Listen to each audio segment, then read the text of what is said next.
I'm seeing a movie so you don't have to, and this review is going to be a little bit different. First of all, this is the final Mission Impossible film featuring Ethan Hunt, played by Tom Cruise. Second of all, we're going to talk about this film right now before I actually see it in the intro to say, I don't know what I'm going to see. I'm very excited. Either way, I will come back, tell you the truth in a spoiler-free way, so stick around, because here we go.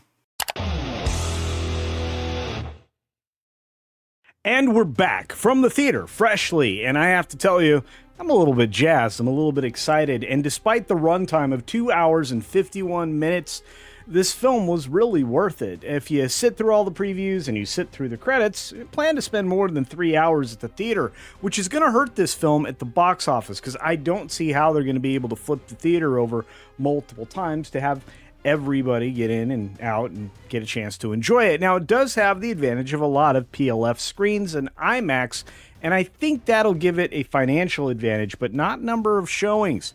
And as I said, that's going to hurt the earnings potential. But what won't hurt the earnings potential is, of course, Tom Cruise, a genuine bona fide movie star, still in this day and age, maybe one of the last ones that we have.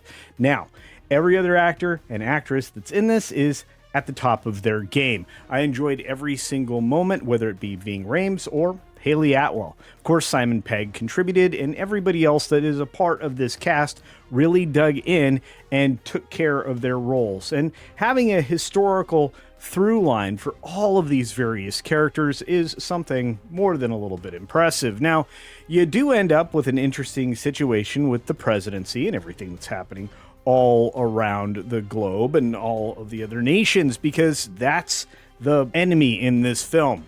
Everybody else, all of the other nations, because they're all at odds with the entity.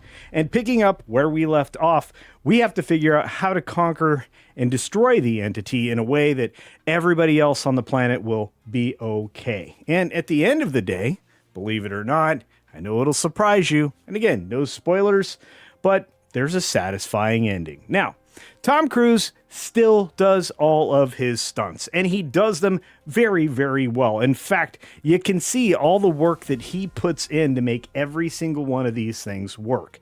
No wonder this film is rumored to have cost between $300 and $400 million, not to mention at least $100 million in advertising and print.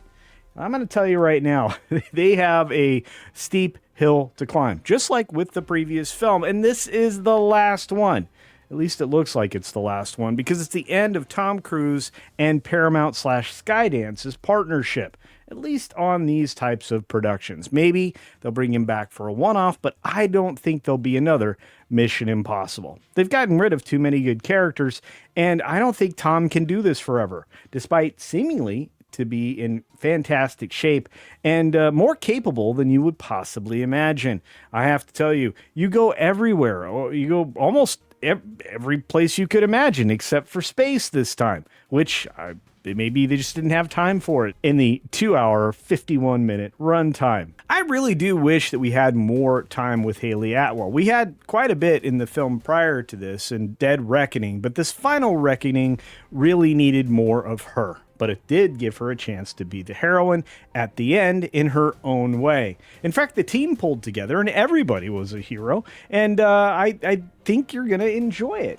There are a lot of stakes here. If you are a person that is prone to biting your nails, you will not have many left, or any left, by the end of the film. And one of the most unexpected twists at the end will surprise you. A interesting kind of a shootout that I don't think a lot of people will have seen coming, or at least not the outcome that was realized. Now, if you're unfamiliar with the previous film, the entity is an evil AI, something that actually took down a Soviet submarine all the way back in the 90s. And it still is got itself entangled with the global superpowers in a way that it's basically made itself a part of every aspect of the web, including all of the supposedly locked off areas for our defense systems and things like that.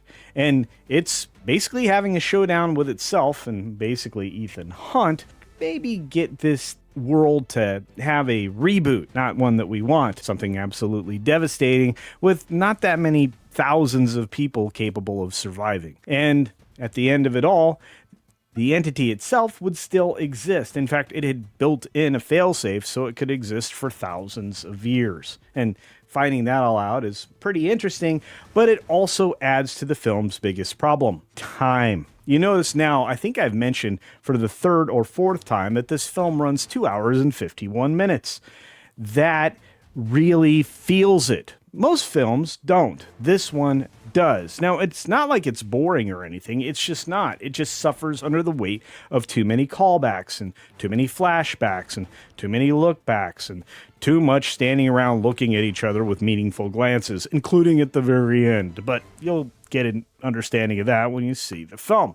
And look, you probably should see this one. I'm not going to say that this is the best thing I've seen. It's one of the best things I've seen this year. But out of the 1 to 10 rating, and I'm going to give you the rating now, I'm not going to hold it back to the end. I'm going to tell you, I'm giving it a 6 out of 10.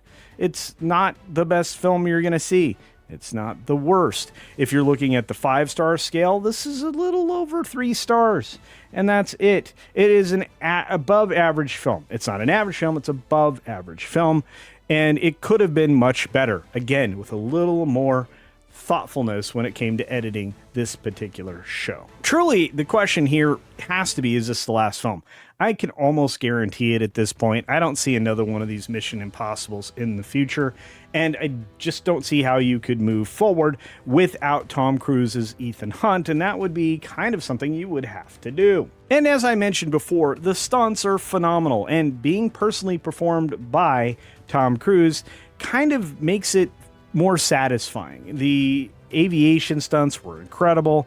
The underwater stuff is amazing, practical, and almost irreplicable by anybody else, because Tom does Tom things. And Tom runs. And if you like watching Tom run, you get to see it multiple times in this film. At the end of the day, this is an action comedy with a bunch of heart. Not so much comedy, but it does have some real zingers, and it does tug at your heartstrings more than a few times. And if you are an anxious person, be prepared to be anxious, because this film will fill you with it, and the use of music is top notch. Maybe too much. And again, that is all because the film is too long. But those are my thoughts on the film. What are yours? Have you seen this film? Are you planning on seeing this film? I would think most people would want to go see this film, at least as a taste bud clearer from something like Lilo and Stitch, which is going to be the big winner of this weekend. And if you're watching this at a time when these films are fresh in theaters, I'm just going to tell you, we are looking at a box office record weekend for Memorial Day. And look, this is exactly what you want. You want a good film aimed at adults, and you want a good film aimed at the kids, and you have a pretty full weekend of entertainment for everybody. As I said, let me know your thoughts about the film down below, and let me know if you're going to see it. As always, be sure to take care of yourself, take care of others, and until next time, see ya for real.